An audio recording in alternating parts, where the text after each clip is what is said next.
blocks.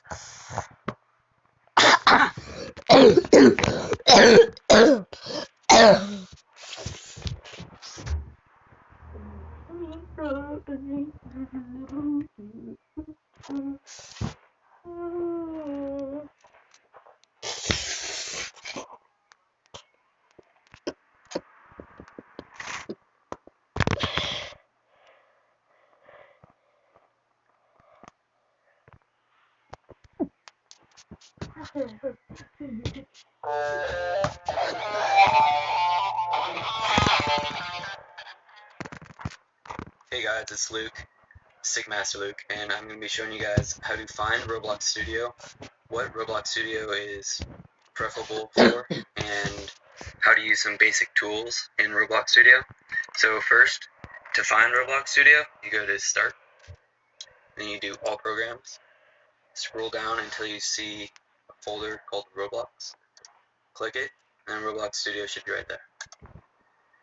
Now we'll open up Roblox Studio.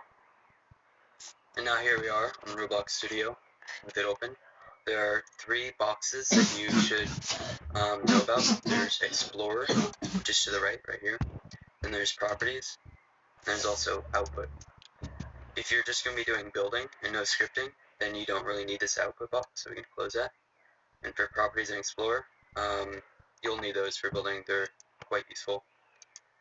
To find these boxes, if you don't have them, you go to View, then click Properties, and I'll open the Properties box, and same with Output if you want it, and Explore. So, one reason that you want to use Studio is for the edit mode. You see here that when you view a game that is uncopylocked, or one of your games, you can enter the game in edit mode, and also build mode if you like build mode.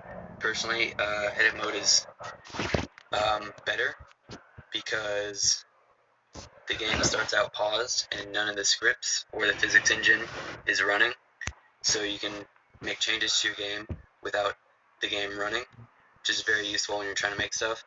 And it's just good to get used to starting to use edit mode if you have never used edit mode before and you plan on making a bunch of fun and exciting games. Let's go into my grassy field place and I'll show you guys some tools.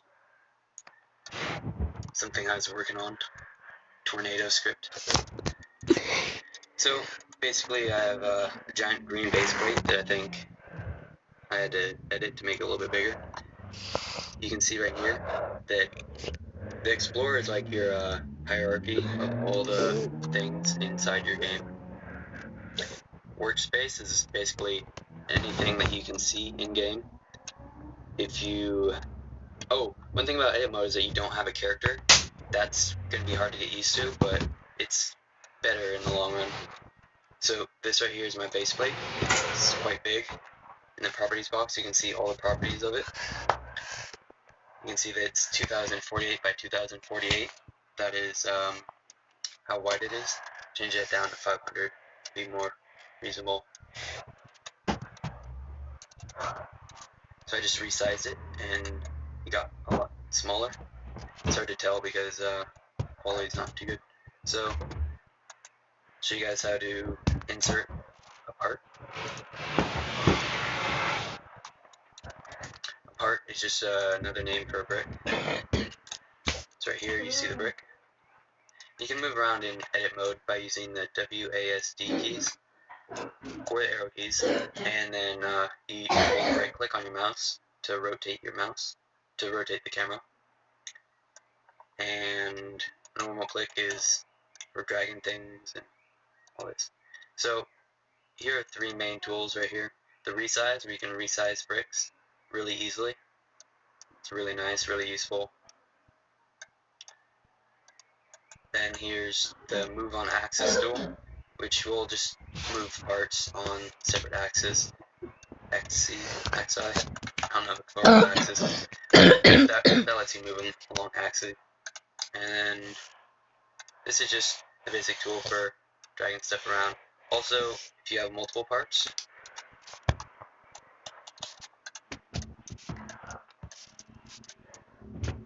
you can can select them all by just clicking and holding, dragging a box, and there you can see I have all the parts selected, and you can move them all together with the axis tool. And with the resize tool, you don't resize them all, you resize them all separately, which isn't too useful, but that's alright. It's still nice and useful for the axis tool. Also, we have right here is the anchor tool, and we have the lock tool. Both of them are very important when you're making a game. The lock tool prevents you from selecting things. You can tell, so I'm just on the normal tool right now to just click and drag, The base, I cannot select it, I cannot click it in-game. That's because it's actually locked. I can unlock it by selecting the lock tool, and then clicking on the locked item, and it is unlocked. Now I can select it. You can see here in the workspace hierarchy of Explorer that I have selected the base. So yeah, now I can click it, which is not too good. So I'm gonna lock it again, because if it is unlocked and I'm trying to build something, I might accidentally move the base plate, and it'd be really hard to get it back to where it was. So I'm just gonna lock it so that it's just easier to work with stuff. You can see when I'm doing this, I'm not selecting the base plate, only these parts. Only these parts right here. If I wanted to lock one, I can just lock this one. And now when I make a selection box, you see I didn't select that one that I locked because it's locked. And all these parts right here, unlock it. All these parts right here, if you look in the properties of them, they are not anchored. That means in-game, when you start the game, these parts will just fall onto the ground, because I just raised them off the base plate. I raised them off so that when the game starts, they will just drop, and that'll be it. That's because they're not anchored. If you were to anchor one, and then start the game, all the others would fall, except for this part, because I just anchored it. The base plate is also anchored so that your entire map doesn't just fall off. So if you want to build something that's not destructible by rocket launchers, then go ahead and anchor it, and the parts will not move. That's pretty much what it does, is anchoring a part means that it will not move, and ones that aren't anchored will collide with physics and, move around and everything. But they're still selectable if they're anchored, so you can build some cool anchored structure, and yeah. And that pretty much covers all the simple basic tools. That's it for Roblox Studio. Thanks for watching, and I'll see you guys next time.